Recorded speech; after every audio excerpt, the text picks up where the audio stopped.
Have you ever said this? I don't have time to study English. A lot of people say it. Maybe you say it too. You have work, you have school, you have family. Your days are busy. But let me ask you a question. How much time do you spend on your phone every day? 1 hour? 2 hours? Maybe even more. Now, imagine this. What if your phone could become your English teacher? Not a perfect teacher, not a strict teacher, just a quiet teacher that helps you learn a little English every day. The truth is, many people already carry an English teacher in their pocket. They just don't know it. My name is Emma, and this is Train Your English Brain. I want to tell you about a student named Sofia.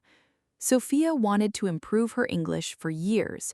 She bought books, she downloaded language apps, she made study plans.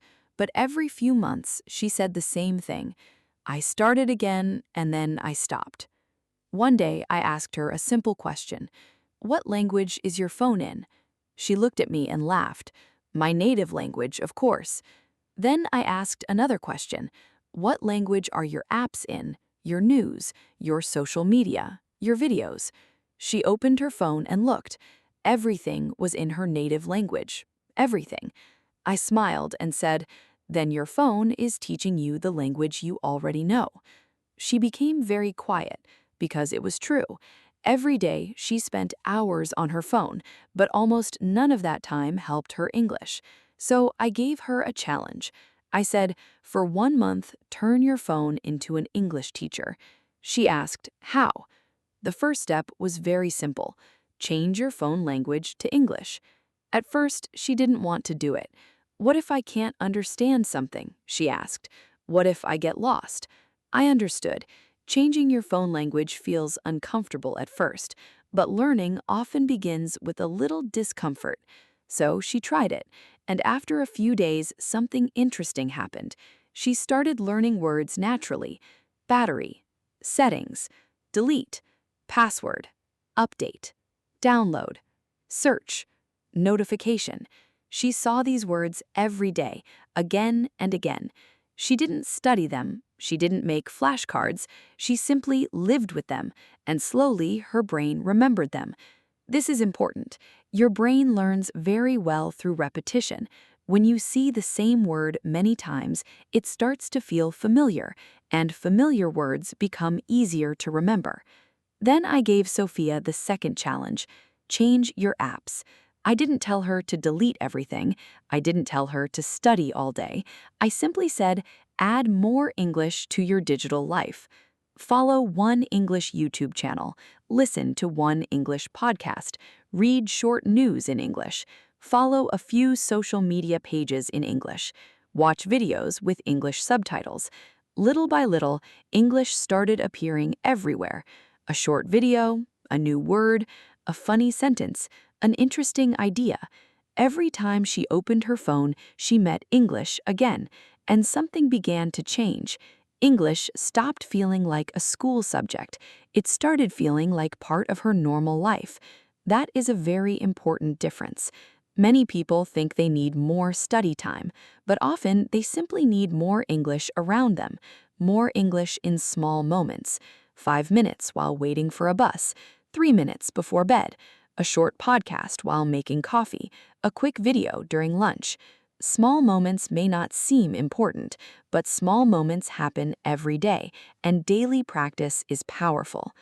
Then I gave Sofia the third challenge, change your habits. This was the hardest part, because most of us use our phones without thinking. We pick them up automatically. We open social media, we watch videos, we answer messages. Then suddenly, an hour is gone. So I asked Sofia to create 3 tiny habits. Every morning, before checking social media, read one sentence in English. Every afternoon, listen to 5 minutes of an English podcast. Every night, learn 3 new words before going to sleep. That was all. Nothing difficult, nothing expensive, just 3 small habits. 1 month later, Sofia came back and said something I loved. English feels closer to me now. Closer. That is the exact right word, because language learning is not only about grammar rules, it's about making English part of your everyday life.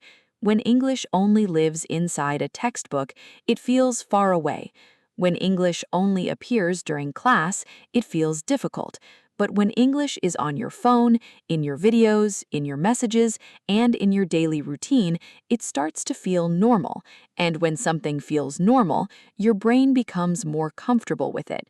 You understand more, you remember more, you become less afraid, and slowly you improve. I want to tell you something important. You do not need to turn your entire life into an English lesson. You do not need to study for 5 hours every day. You simply need to invite English into the life you already have. Your phone can help you do that.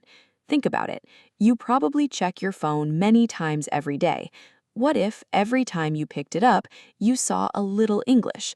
One word, one sentence, a short video, one new idea. It may not feel like much, but these tiny moments add up. One day becomes 1 week. 1 week becomes 1 month. 1 month becomes 1 year. And suddenly you realize something. Your English is better. Not because you worked harder, but because you spent more time living with the language. Sophia did not become fluent in 1 month. Nobody does, but she became more comfortable. She understood more videos, she learned more words, she felt more confident, and most importantly, she stopped saying, "I don't have time," because English practice was already part of her day, inside the device she carried everywhere. So here is my challenge for you. Take your phone, change the language to English, follow one English channel, add one English podcast, create one small habit. Don't try to change your whole life today. Just change your phone, because sometimes the best English teacher is already in your hand. You just need to give it a new job. My name is Emma. I will see you in the next episode.